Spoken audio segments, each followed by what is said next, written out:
साथियों, मैं दीपक रावत आपके साथ में और आप देख रहे हैं गढ़वाल एक्सप्रेस न्यूज़, खबरें दे दनादन। आजकल एक नया सा ट्रेंड चल चुका है कि सड़कों में जो गड्ढे हैं और गड्ढों में जो सड़क है, उन गड्ढों में धान की रोपाई की जा रही है। जहां धान की बुआई खेतों में होनी चाहिए थी, वहां धान की बुआई हो रही है बीच सड़क में। और वो मैं क्यों कह रहा हूँ, चलिए आप पहले फुटेज देखिए।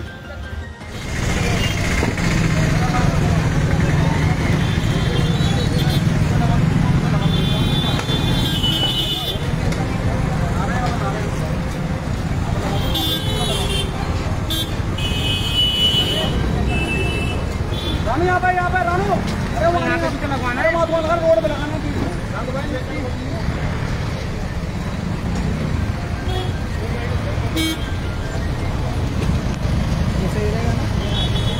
ये एक कृषि प्रधान देश है, परंतु एक नया तमाशा आप देखने को मिला है जो कि कोटद्वार की सड़कों पर आजमाया गया है। ये कोई साइंस फिक्शन या टेक्नोलॉजी, स्पेस टेक्नोलॉजी नहीं है, ये एक प्रयोग भी नहीं है, ये एक सीधा तीखा तंज है हमारी मौजूदा सरकार पर, जो कि अपने कान, आँख और नाक बंद करके बैठी हुई है। जो जल भराव की स्थिति उत्पन्न हो रही है, उससे जनता को रोज़ दो चार होना पड़ रहा है। और नेताजी हमारे अपने एसी लगा के अपने शीश महल में विराजमान है। तो एक तंज का माहौल सा बन गया है अब कि सिस्टम सुन नहीं रहा है, कर नहीं रहा है, देख नहीं रहा है, कुछ कार्य नहीं कर रहा है क्षेत्र की प्रगति के लिए।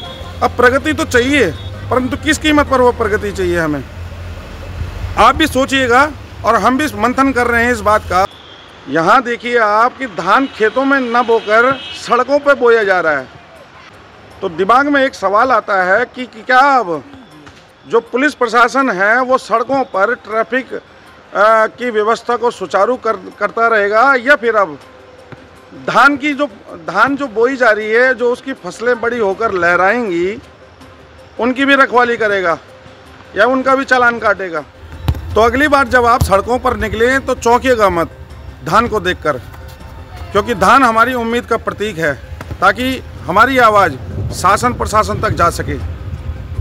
और कहीं ऐसा ना हो कि आने वाले समय पर हमें तो लगता है कि हम सड़क किनारे बैठकर उसी धान की फसल से खीर खा रहे होंगे और ट्रैफिक पुलिस वाले हमारा चालान काट रहे होंगे। सड़कों में गड्ढे हैं कि गड्ढों में सड़क है, समझ में नहीं आता, परंतु कोटद्वार की सड़कें पूरी खोद दी जाती हैं, तहस नहस कर दी जाती है। जहाँ जिस गली में जाओ वहाँ पर गड्ढे ही गड्ढे, सड़क किनारे तोड़ फोड़, बीच सड़क में गड्ढे। अब क्या इंसान, क्या व्यक्ति, क्या कोई भी जो सड़क पर चलने वाला व्यक्ति है, अब क्या करेगा वो, कैसे वो ठीक तरीके से चल पाएगा सड़कों पर।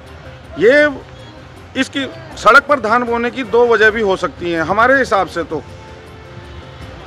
एक वजह तो ये जो कि कोटद्वार का फेवरेट विषय है, आप जानते होंगे, राजनीति।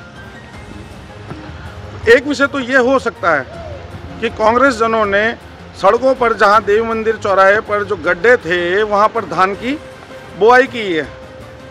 और दूसरा ये है कि सड़क पर धान बोना सिस्टम के मुंह पर एक करारा तमाचा है, एक तंज है कि सोचिए आपकी सड़क पर धान की फसल खड़ी हो और ट्रैफिक पुलिस क्या करेगी फिर वहाँ पर, क्या वो धान की फसल का चालान काटेगी? तो ये एक करारा तमाचा है, एक तंज है सिस्टम के ऊपर, जो सड़कों का हाल हो रखे हैं। आए दिन आप देखेंगे कि सड़कों पर गड्ढे ही गड्ढे होते जा रहे हैं। जो ठीक ठाक रोड थी वो उखाड़ दी जाती है, सड़क खोद दी जाती है, पाइपलाइन बनाने के नाम पर, सीवर लाइन बनाने के नाम पर। आपका जो नालियां हैं, जो सीवरेज के पानी की निकासी की लाइनें हैं, उनकी स्लिप तोड़ दी जाती हैं। तो उससे जो क्षेत्र की प्रगति के लिए अगर ये विकास कार्य ज़रूरी हैं, तो किस कीमत पर हम विकास की आशा करते हैं, किस कीमत पर हमें वो विकास चाहिए? क्या इस कीमत पर चाहिए होगा? सारे काम सिस्टम के जो शासन प्रशासन है, उसके सारे काम बरसात में ही शुरू क्यों होते हैं, सारे तोड़ फोड़ के? आए दिन बादल फटने की घटनाएं आ रही हैं, जल भराव की घटनाएं आ रही हैं। और आप देखिए कि हमारे डीएम साहब डीएम साहब के भी सख्त आदेश हैं कि बरसात के समय पर जो बीमारियां उत्पन्न होती हैं, जैसे डेंगू, मलेरिया, चिकनगुनिया, ये सब, अगर ये बीमारियां इस जल भराव की स्थिति से उत्पन्न होंगी तो इसके लिए जिम्मेदार कौन होगा? क्या नगर निगम? क्या वो प्रशासन, वो शासन जिसने कि ये विकास कार्यों का ठेका लिया हुआ है? या फिर लेकिन जूझेगी कौन? जूझ तो आम पब्लिक ही रही है ना। तो सोचिए और मेरे को कमेंट के माध्यम से बताइएगा कि आज का विषय आपको ये कैसा लगा और आप क्या राय रखते हैं इस विषय पर। कमेंट के माध्यम से मुझे सूचित कीजिएगा।